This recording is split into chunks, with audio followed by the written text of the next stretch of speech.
Good morning to everyone. Good morning, ma'am. How are you all? Fine, ma'am. Good. Yesterday we have done some parts of note making. Okay. Today we will complete it with some format and try to understand. Okay. सबसे पहले यहाँ पे हमारे पास कल हमने discuss किया था, there are two types of note making, linear note making and non-linear note making. तो सबसे पहले फॉर्मेट यहाँ पर है लाइनियर नोट मेकिंग का. इसके अंदर आपको फॉर्मेट में क्या क्या माइंड रखना है. देखो जैसे यहाँ पे है, सबसे पहले जो आपकी मेन हेडिंग्स है उसके अंदर आपका ABC पार्ट ऐसे चल रहे हैं. ठीक है. अब इन चीजों को देखते हुए आपको हमेशा एक बात ध्यान रखनी है कि जो मेन हेडिंग्स होंगी उनका इंडेंट आपका लेफ्ट की तरफ सबसे ज्यादा होगा. Is it clear? सबसे पहले जैसे यहाँ पर हमारे पास है रीडिंग, हमारी ए हेडिंग हो गई एंड रीडिंग हमने यहाँ पे क्या कर दिया, हेडिंग. रीडिंग से मतलब क्या है कि जहां से भी आप नोट मेकिंग करोगे फर्स्ट ऑफ ऑल आप उसकी क्या लोगे, एक रीडिंग लोगे. जहां पे भी जो भी पैसेज है जिसकी भी नोट मेकिंग करनी है सबसे पहले आपने क्या लेना है, उसकी रीडिंग लेनी है. यहाँ पे आपको क्या कहते हैं मतलब टिप्स के साथ साथ जो है फॉर्मेट के साथ साथ आपको सारे पॉइंट्स भी क्लियर है कि कैसे आपने नोट मेकिंग करनी है. ओके. सबसे पहले हमने फर्स्ट हेडिंग रखी रीडिंग की, मतलब सबसे पहले आप क्या करोगे, रीडिंग. रीडिंग के अंदर क्या चलेगा, यहाँ पे ए के बाद यहाँ पे हमने पॉइंट लगा के 1 कर दिया. दैट मीन्स की रीड ट्वाइस. एक बार कोई भी पैसेज पढ़ते हो तो वो चीज क्लियर नहीं होती, you have to read it twice और थ्राइस. तो यहाँ पे आप क्या करोगे, ट्वाइस, उसको 2 बार रीड करोगे ताकि उसमें आप कुछ आइडेंटिफाई कर सको कि और आगे क्या आ सकता है. फिर उसके बाद यहाँ पे इसका भी सब पार्ट बना दिया. देखो ये आपकी मेन हेडिंग, देन इट्स सब हेडिंग. ठीक है. और ये इसकी भी सब हेडिंग है. तो देखो यहाँ पे आपको डिफरेंस नजर आ रहा है, A.1, A.1.1. तो यहाँ पे ये इसका पार्ट है और ये इसका पार्ट है. तो यहाँ पे क्या आएगा, first time identify main idea. ठीक है. जब आप रीडिंग करोगे, ट्वाइस रीडिंग करोगे, तो आपने यहाँ पे क्या लिखना है कि फर्स्ट टाइम में जो भी आप उसको पढ़ते हो, जैसे आपने पूरे पैसेज को रीड किया तो आपके माइंड में एकदम से क्या स्ट्राइक किया कि इसका मेन आइडिया क्या निकलता है. ठीक है. उसके बाद आपका आता है यहीं पर second time identify important points. ठीक है. यहाँ पे क्या होगा, मेन आइडिया तो आ गया, मतलब हम एक तरफ कहीं ना कहीं ये कर सकते हैं कि हमारा टाइटल निकल के आ गया है कि हमें ये जो पूरा पैसेज है किस बिहाफ पे है. फिर सेकंड क्या आ जाएगा, यहाँ पे आ जाएगा कि वो जो जिस बिहाफ पे आपका टॉपिक है उसके अंदर जो मेन पॉइंट्स है बहुत इंपॉर्टेंट है जिसके ऊपर हम बात कर सकते हैं, काम कर सकते हैं, वो कौन से पॉइंट्स है वो यहाँ पे मेंशन होंगे. ठीक है. अब ये पॉइंट्स ज्यादा भी हो सकते हैं, जैसे मेन आइडिया तो सडनली आपका जब भी आप देखोगे एक ही निकल के आता है, टाइटल एक ही निकल के आता है ना पैसेज का, उसका यहाँ पे 1 नहीं आ जाएगा. और यहाँ पे अगर सपोज आपके इंपॉर्टेंट पॉइंट्स यहाँ पे मेंशन है, ठीक है, पॉइंट्स एक भी हो सकता है और काफी सारे भी. अगर सपोज इसके पॉइंट्स बनेंगे तो आगे चल के हेडिंग क्या बनेगी बताओ जरा. इसकी जो एग्जैक्टली ये जो है इसकी आपकी नेक्स्ट हेडिंग 1.1 2.1 क्लियर है. इस तरह से इसकी नेक्स्ट हेडिंग बन जाएगी. और जैसे जैसे अगर आपके 2-4 पॉइंट्स हैं तो 2, 3, 4 इस तरीके से इसके पॉइंट्स बन जाएंगे. Is it clear? लेकिन अगर सिर्फ एक पॉइंट है देन मेंशन ओनली 1. लेकिन एक कंप्लीट पैसेज के अंदर इट इज वेरी इम्पॉसिबल कि आपको सिर्फ एक ही पॉइंट मिले नोट डाउन करने के लिए, 2 या 3 तो मिलते ही मिलते हैं. ठीक है. उसके बाद सेकंड, अब ये था रीड ट्वाइस, मतलब आप रीडिंग करोगे उसमें से ये 2 चीजें निकालोगे. फिर आपका सेकंड इसका पार्ट क्या बन गया है, अंडरलाइन इंपॉर्टेंट वर्ड्स. नेचुरल है, मैंने आपको बोला है, वो कैप के टाइम पर भी बोला है और कॉम्प्रहेंशन चेक के टाइम पर भी बोला है कि आपको जो भी वर्ड्स इंपॉर्टेंट या डिफिकल्ट लगे, ठीक है, जो भी आपको ऐसा लगे अपने वो कैप को स्ट्रॉन्ग करने के लिए, या फिर जहां पे भी आपको कॉम्प्लेक्सिटी आती है, जहां पे आपको बार बार परेशानी होती है, या फिर ऐसे वर्ड्स जो आपको लगता है कि आपको आगे चल के बार बार रिकॉल करने की नीड है आपके नोट मेकिंग के लिए, तो उनको आप क्या कर लोगे, अंडरलाइन कर लोगे. Is it clear? उसके बाद यहाँ आता है रीडिंग हो गया. अब बी में अब रीडिंग के अंदर ये चीजें आप ध्यान रख सकते हो या नहीं रख सकते. अंडरलाइन भी करोगे तो रीडिंग करते हुए करोगे, नेचुरल है. आप मतलब मेन आइडिया को फाइंड आउट करोगे या पॉइंट्स राइट डाउन करोगे या फिर अंडरलाइन करोगे, ये सारे काम रीडिंग के थ्रू ही होंगे. तो इसको मेन हेडिंग रखते हुए ये सब पार्ट्स बनाते हुए यहाँ तक हमारा क्लियर हो गया. उसके बाद बात आती है आपकी planning, division of content according to. अब आपका पैसेज है, नेचुरल है, किसी थीम के ऊपर है, किसी जो उसका कंटेंट क्या है वो कंटेंट आपको पता होगा। तो यहाँ पर आप क्या करोगे, प्लानिंग कैसे करोगे या फिर डिवीजन कैसे करोगे कि आपका पूरा का पूरा पैसेज आपको कैसे राइट डाउन करना है। अगर मान लो सपोज किसी भी एनिमल की या बर्ड की एक लाइफ स्केच लिखा हुआ है कहीं पर भी, तो सबसे पहले आप जब लिखोगे तो क्या लिखोगे उसके बारे में, नेचुरल है ना कि उसका बर्थ कैसे हुआ। सबसे पहले तो उसका बर्थ इंट्रो होगा, राइट। उसके बाद उसका लाइफ स्पैन चलेगा कि इतनी एज तक वो ये करता है, इसके बाद ये करता है, उसके बाद ऐसा होता है, धीरे धीरे उसके पंख निकलने शुरू होते हैं। मतलब आप इसी उसमें सीक्वेंस में करोगे ना उसको। ऐसा तो नहीं है ना कि आपको एक लाइफ स्केच लिखना और आप डायरेक्ट लिखो कि मतलब जो टर्टल है उसकी एज इतनी होती है और फिर आप बैक जाओ कि मतलब उसका शरीर ऐसा होता है और टर्टल जो है इस तरह से मतलब क्या कहते हैं प्रोड्यूस होता है। ऐसे जाओगे उस फॉर्म में जाओगे कि जहाँ पे प्रोडक्टिविटी पहले होती है। ऐसे जाओगे ना कि पहले उसका बर्थ क्या है और उसके बाद उसका लाइफ स्पैन कैसा है और फिर वो जो उसकी लाइफ जो है कितने टाइम की है, ऐसे ही चलता है। तो यहाँ पे आपका क्या है कि प्लानिंग या डिवीजन, आपका जो कंटेंट है उसकी आप प्लानिंग कैसे करोगे। सबसे पहले आप क्या ध्यान रखोगे, यहाँ पे बी था, इसका सब पार्ट बनाते हुए क्या लिख दिया, B.1 थीम। मेन आइडिया है, मेन आइडिया से ही थीम पता चल जाता है आपका, ठीक है। यहाँ पे आप सबसे पहले क्या चीज ध्यान रखोगे कि आपको थीम देखना है। मतलब आपने वो जो टाइटल यहाँ पे रीडिंग करते हो आपके माइंड में आ गया था, आपने यहाँ पे राइट डाउन किया था उस थीम को। यहाँ पे सिर्फ आप एक हेडिंग लिखते हो छोटी सी, यहाँ पे आप थीम को थोड़ा सा एक एलोब्रेट करके थोड़ा सा लिख सकते हो किसी का, जैसे कि यहाँ पर तो आपने ये लिख दिया कि साइंटिफिक पॉइंट ऑफ व्यू, कुछ भी लिख दिया जैसे साइंटिफिक पॉइंट ऑफ व्यू किसके बारे में है, थीम जो है यहाँ पे आप लिख सकते हो scientific point of view of a life span of turtle, किसी का भी लिख सकते हो कि उसकी लाइफ जो है साइंटिफिक पॉइंट कैसे है, मतलब उसकी लाइफ के ऊपर इतना ज्यादा काम चल रहा है कि उसकी एज इतनी कैसे होती है, जो उसके ऊपर की जो स्किन है वही उसको कैसे प्रोटेक्ट करती है, जो आसपास का जो मतलब जिससे भी उसको खतरा होता है उन चीजों से। तो वो थीम जो यहाँ पर आप इसको थोड़ा एलोब्रेट करके लिख सकते हो। फिर इम्पोर्टेंस मतलब जो आपका अपने थीम जो आपने पढ़ा है, जो पैसेज है उसकी मेकिंग कर रहे हो, उसके अंदर इम्पोर्टेंट थिंग्स को आपने राइट डाउन करना है। कल भी बताया था मैंने कि आपको क्या करना है, बार बार उसको पढ़ते रहने से आपने एक चीज ये नहीं करनी कि आप बार बार उसको क्या करो, रिपीट करके बार बार उनको वही चीजें दोबारा लिख दोगे तो नेचुरल वो पैसेज एज इट इज दोबारा आ जाएगा। हमें ऐसा नहीं करना, हमें क्या करना है, हमें करना है पैसेज को पढ़ के ब्रीफ करके समराइज करके अपनी बात को कंप्लीट रखना। इंपॉर्टेंट पॉइंट्स ही राइट डाउन करना है। तो इंपॉर्टेंस देखने की कहाँ पर इंपॉर्टेंस है उसकी। फिर आपका टाइम भी इसमें बहुत ज्यादा इंपॉर्टेंट रोल प्ले करता है। हाउ टाइम इसलिए प्ले करता है, अगर किसी पैसेज को 2 बार पढ़ने में आपको 10 मिनट लगी है तो जब आप नोट्स उसके बना रहे हो तो आपको सिर्फ 3 मिनट लगने चाहिए। Is it clear? तभी नोट मेकिंग का फायदा होता है, तभी हम नोट्स को जो है प्रेफरेंस देते हैं। इतनी बड़ी बड़ी बुक्स को, इतनी मोटे मोटे बुक्स को जब हम पढ़ना शुरू करते हैं तो कहीं ना कहीं हम क्या कोशिश करते हैं कि काश हमें किसी के नोट्स मिल जाए, 20-25 पेज पढ़े और अपना जो एग्जाम अच्छे से हो जाए। हम ये खुद भी सोचते हैं ना। तो इसीलिए यहाँ पे टाइम का भी आपको हमेशा ध्यान रखना है। मतलब आप यहाँ पर आपने डिवीजन कर लिया उसका कि आपको उसके 2 पॉइंट्स बनाने, जैसे कि अगर मान लो कोई 10 पैसेज का एक पूरा का पूरा एक कॉम्प्रिहेंशन है सपोज, उसको आपने राइट करना है तो कितने का करो, सिर्फ 4 पैसेज के अंदर अपनी बात कंप्लीट करो। Is it clear? टाइम का मतलब यहाँ पे एक तो ये चीज होगी और दूसरी चीज क्या हो गई आपकी, यहाँ पर आपकी दूसरी चीज ये भी आ जाती है कि जब आप उसको राइट अप कर रहे हो ना तो उसके अंदर आप टाइमिंग वैल्यू भी ध्यान में रखो, ठीक है। उसके बाद आपका आता है रीडिंग हो गई, प्लानिंग हो गई, राइटिंग। मेन काम तो अब यहीं पे है, ठीक है। तो यहाँ पे क्या होगा राइटिंग में, सी, यहाँ पे कौन सा पार्ट आना था, C1 ही आना था, ठीक है। उसकी सब हेडिंग्स बन के आ गई। राइटिंग करोगे तो नेचुरल सबसे पहले क्या लिखना शुरू करना होगा आपको, सबसे पहले क्या लिखना होगा, हेडिंग्स, सब हेडिंग्स।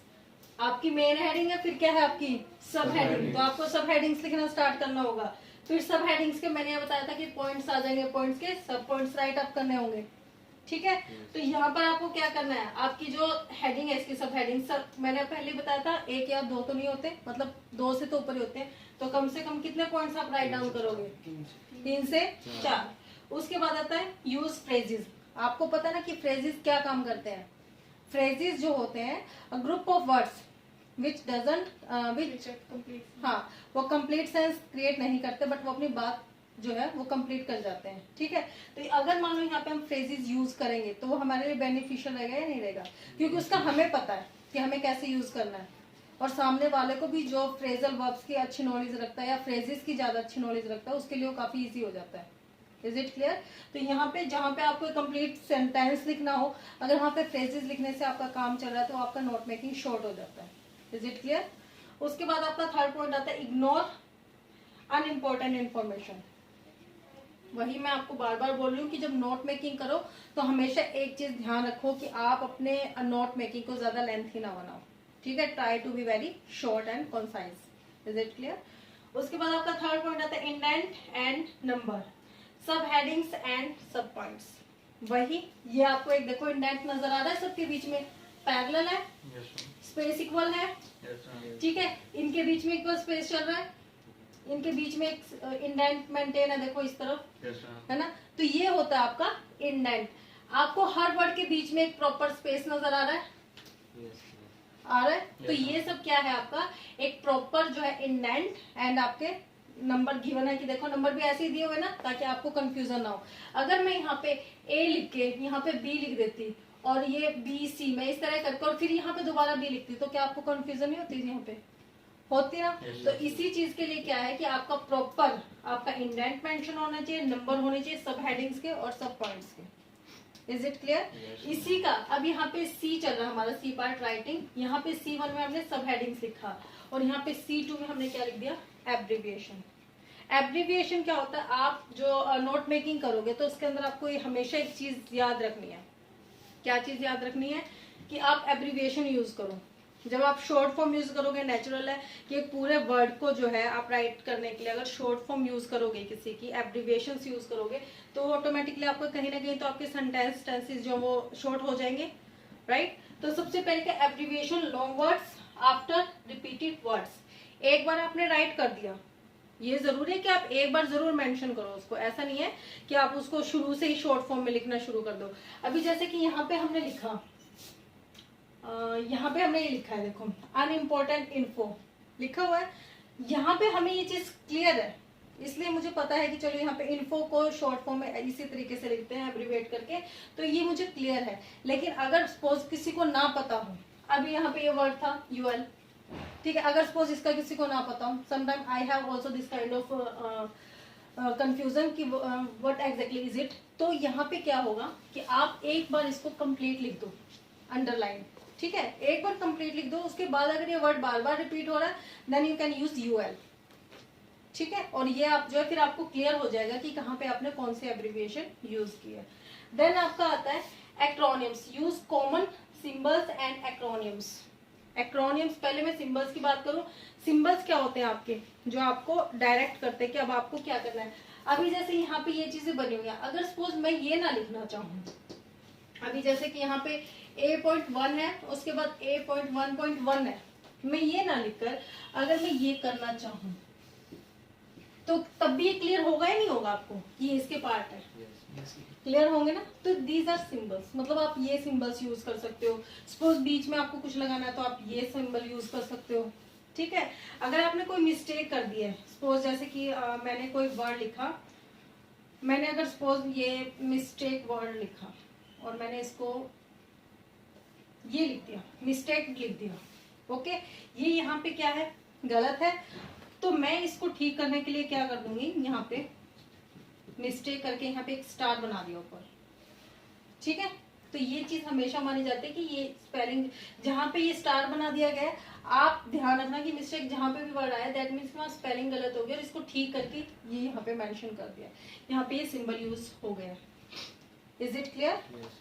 उसके बाद अगर सपोज आपका मेन आइडिया है, सपोज ज्यादा बड़ा मेन आइडिया लग रहा है आपको कि थोड़ा टाइटल जो ज्यादा बड़ा जाएगा, जैसे मैंने लिखा journey of life span of any creature. Any creature, creature के अंदर आपके क्या आते हैं, इसके अंदर आपके जितने भी लिविंग जो भी सांस लेते हैं वो सारे एनिमल्स, बर्ड्स, इवन जो हम ह्यूमन बींग्स हैं वो भी सब आते हैं क्रिएचर के अंदर। तो यहाँ पे मुझे पता, मैंने एनी क्रिएचर लिख दिया यहाँ पे, और मैं यहाँ पे दैट इज करके ये करना चाहूँ कि इसके अंदर ह्यूमन बींग्स आते हैं या फिर क्या कहते हैं बहुत, तो यहाँ पे मैं सिर्फ क्या कर सकती हूँ, ये सब हटा के मैं ऐसे ऐसे डॉटेड डॉट डॉट यूज कर सकती हूँ। ये सिंबल्स में यूज कर सकती हूँ कि एनी क्रिएचर, वो कोई भी हो सकता है, ह्यूमन बींग्स भी हो सकते हैं, बर्ड्स भी, एनिमल्स भी। तो ये आपके सिंबल्स हो गए। एक्रोनियम्स क्या होते हैं? एक्रोनियम्स ये सुना है आपने? ये क्या है आपका? MA। इसका मीनिंग क्या होता है? मास्टर्स ऑफ आर्ट्स या मास्टर्स इन आर्ट्स? बताओ। No, yes, masters in arts. Okay, masters of arts नहीं होता, masters in arts. Master of arts का मतलब होता है जो सिर्फ एक आर्ट, जो मतलब क्या कहते हैं पर्टिकुलर किसी आर्ट में मास्टरी किसी को हासिल हो, ठीक है। लेकिन अगर मान लो सपोज यहाँ पे लिखा हो मास्टर, मतलब ये इस तरह करके, ये जैसे मैंने यहाँ साइकोलॉजी लिख दिया, तो इसका मतलब क्या हुआ? मास्टर्स इन साइकोलॉजी, ठीक है। यहाँ पे क्या आ जाएगा? Masters in psychology. या कोई भी वर्ड यहाँ पे ज्योग्राफी लिखा हो, कुछ भी लिखा हो, तो यहाँ पे यूज करेंगे masters in geography, psychology, economics, कुछ भी। लेकिन अगर सिर्फ MA लिखा हो तो आपका मास्टर्स ऑफ आर्ट्स होगा। Is it clear? किसी को डाउट है इसमें? उसके बाद बात करते हैं एक्रोनियम्स। एक्रोनियम्स क्या होते हैं? सेल्फ मेड होते हैं। सेल्फ मेड क्या? नोट मेकिंग के टाइम पे आप खुद के भी बना सकते हो और कुछ बहुत पॉपुलर भी हैं। ये एक्रोनियम किसी ने देखा या सुना है? बिटवे। ये काफी पॉपुलर है, मतलब बहुत सारे एक्रोनियम्स ऐसे हैं जो बहुत पॉपुलर है, लेकिन आप खुद के भी बना सकते हो। ये वाला सुना है किसी ने? विद द इफेक्ट ऑफ, ठीक है। तो ये आपने सुना, ये क्या है आपका? एक्रोनियम्स। ये एब्रीविएशन नहीं है, ये एक्रोनियम्स है जो पूरे एक सेंटेंस को शॉर्ट करते हैं, ठीक है। एब्रीविएशन क्या होती है आपकी? एब्रीविएशन तो क्या हो जाती है आपकी कंप्लीटली जो है एक पर्टिकुलर स्टेट को, मतलब particular state of the things को शो करती हैं। ये क्या कर देती है आपकी पूरे सेंटेंस की सेंस को क्लियर कर देती है। अब उसके बाद जैसे कुछ और एक्रोनियम्स बताओ जो आपको लगता है कि हाँ जी। दैट इज भी एक्रोनियम है ना, वो I डॉट E डॉट होता है। हाँ, वो I डॉट E डॉट होता है। हाँ, ये वाला, ये वाला, यस हाँ, it's also acronyms, it's not abbreviation, acromion है ये भी, ठीक है। और किसी को कोई एक्रोनियम याद आ रहा हो?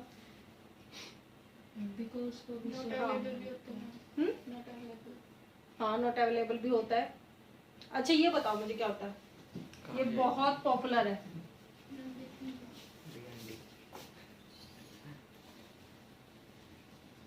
ये भी एक्रोनियम है, बताओ जल्दी से, सोचो, थिंक। और इतना ज्यादा यूज होता है, आई डोंट नो कि कैसे आप सबको नहीं पता। Don't try to use it, don't no, do not disturb, ठीक है। ये होता है ना आपकी क्या कहते हैं फोन के अंदर सिम भी जो ये आपको सर्विस प्रोवाइड करते हैं कि आप DND लगवा लो ताकि आपको किसी तरह के स्पैम मैसेजेस या कॉल ना आए, होता है। तो ये आपका क्या होता है? DND। अभी भी देखना, अगर किसी से भी आप बात करोगे पर्टिकुलर, तो वहां पे आप ये बात करना कि जैसे सपोज बात करके देखना, यही ऐसे ही एक्सपीरियंस से इंसान सीखता है। अगर आप किसी के सामने बात करोगे कि यार मेरे पास तो बहुत ज्यादा स्पैम मैसेज आते हैं, कंपनी वालों के इतने कॉल मैसेज आते हैं कि पता नहीं मैं क्या कर रहा होता हूँ, तभी एकदम से कॉल आ जाती है। तो वहां पे आपको जो रेफर करेंगे ना, आपका फ्रेंड होगा या कोई भी, वो बोलेगा कि तू DND सर्विस एक्टिवेट कर ले, ठीक है। तो ये DND क्या है? It's not abbreviation, it's acromion. Is it clear? तो ये तो कुछ मैंने आपको बताया कि वो है जो जनरली यूज्ड है। आप इसमें नोट मेकिंग करते हो, खुद के भी बना सकते हो, ठीक है। अभी जैसे साइकोलॉजी के लिए क्या आता है, ठीक है। ये क्या है इसकी? एक्रोनियम। नो, ये इसकी एब्रीविएशन है, ठीक है। ये इसकी क्या है? एब्रीविएशन। लेकिन अगर सपोज मैं इसको कहीं पे भी काम करते हुए बार बार ये लिख देती हूँ, तो ये मैंने इसका सेल्फ मेड एक्रोनियम तैयार कर रखा है, ठीक है। अदरवाइज साइको का मीनिंग यू ऑल नो कि क्या होता है। लेकिन अगर मान लो सपोज मैंने ये अपने नोट्स मेकिंग में लिखा हुआ, देन आई अंडरस्टैंड कि I am using it as acronym. Is it clear? किसी को डाउट एक्रोनियम्स में? ठीक है। ये था आपका सारा का सारा लाइनर नोट मेकिंग के बारे में कि आपको लाइनर नोट मेकिंग कैसे होगी, इस तरह से होगी आपकी कि आपको कैसे हेडिंग मेंटेन करनी है, कैसे इंडेंट करना है, कैसे स्पेस करना है, ये सारा आपका लाइनर में होगा कि आपको कैसे राइट अप करनी है। एक ये फॉर्मेट आपका कंप्लीट। उसके बाद बात करते हैं नॉन लाइनर नोट मेकिंग की। ये आपका नॉन लाइनर नोट मेकिंग है, जो कल मैंने आपको बताया था कि कोई भी अगर डायग्राम या फ्लो चार्ट जो भी आपको मिलता है वो सब आपके किसके अंदर आएंगे, नॉन लाइनर नोट मेकिंग के अंदर। तो यहाँ पर अब जैसे आप देख लो कि पर्टिकुलर जो फर्स्ट हेडिंग है वो कहाँ पर आई है, इन द सेंटर। ठीक है, सेंटर में आपकी ये जो हेल्थ है ये आ गया कि यहाँ पे हमें एक चीज क्लियर हो रही है। देखो हमने जब इसको कल किया था, इसके डिफरेंसेस किए थे, यहाँ पे आपको जो आपका आइडिया है वो क्लियर कट है, थोड़ा सा नहीं है। क्यों? क्योंकि हमें नहीं यहाँ पे थोड़ा ये रहता है कि मेन आइडिया जो यहाँ पे मेंशन करें या फिर यहाँ पे थीम के अकॉर्डिंग मेंशन करें, कहीं ना कहीं ये कंफ्यूजन रहती है। लेकिन यहाँ पे जब हम इसको एकदम से हाईलाइटेड फॉर्म में देखते हैं तो हमें सीधा क्लियर हो रहा है कि मेन आइडिया यहाँ पर। Is it clear? उसके बाद जो है सब हेडिंग्स निकली हुई है इसकी, जैसे कि सपोज यहाँ पे हेल्थ की बात करें कि हेल्थी जो कैसे रहना चाहिए, आपकी हेल्थ जो है कैसे इंप्रूव हो सकती है, तो यहाँ पे मेन हेडिंग ये है। उसके बाद बात करें हम यहाँ पे ये सब हेडिंग्स कैसे आपकी जो हेल्थ है उसको इम्प्रूव किया जा सकता है, exercise, diet, sleep and stress. ठीक है, ये सारी चीजें आपकी मतलब क्या कहते हैं सब हेडिंग्स चलेगी। आगे चल के जब इसको मेंशन किया गया है, आगे के आगे इसको मेंशन किया गया तो ये सब इसकी क्या हो गई, इसकी सब हेडिंग्स, सब पॉइंट्स। ठीक है, ये इसका आगे चला गया तो ये क्या है। अच्छा, फिर हमारा जो फर्स्ट तो यही था कि इसमें आइडियाज जो है वो क्या होते हैं, जो है समटाइम्स नॉट क्लियर, इसमें क्लियर मिल जाता है। ये आपको क्या कहता है, क्या लगती है, अट्रैक्टिव? नो, ये अट्रैक्टिव नहीं लगती, बट ये अट्रैक्टिव लगती है। और मतलब ये लगता है कि हाँ एक जस्ट लाइक एक ट्री सा बना हुआ, कुछ भी इस तरीके से एक डायग्राम सा जो आपको कहीं ना कहीं अपीलिंग लगता है कि हाँ अट्रैक्ट कर रहा है, तो ये चीज इसके अंदर आ रही है।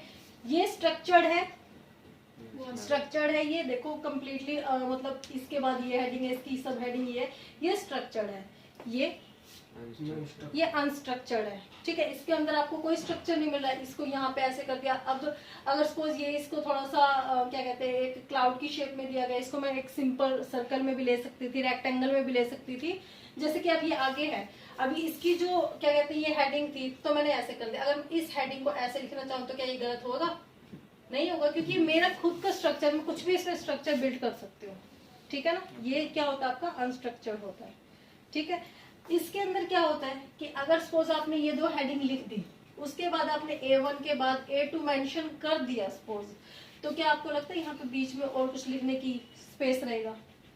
नहीं लिखा जा सकता ना। और इसके केस में क्या है, ये आपको 3 हेडिंग्स लिखी हुई है, यहाँ पे अगर मुझे कुछ और ऐड करना है मैं वो भी कर सकती हूँ, कुछ और यहाँ ऐड करना है तो मैं यहाँ पर भी ऐड कर सकती हूँ। ठीक है, तो ये इनके जो डिफरेंस हमने कल थ्योरेटिकल पढ़े थे, अब विद फॉर्मेट मैंने आपको समझा दिए। I think it's clear to everyone. ठीक है, तो ये आपका जो नोट मेकिंग का था ये चैप्टर कंप्लीट है। And now formats are given in your notebooks, try to attempt it. Okay.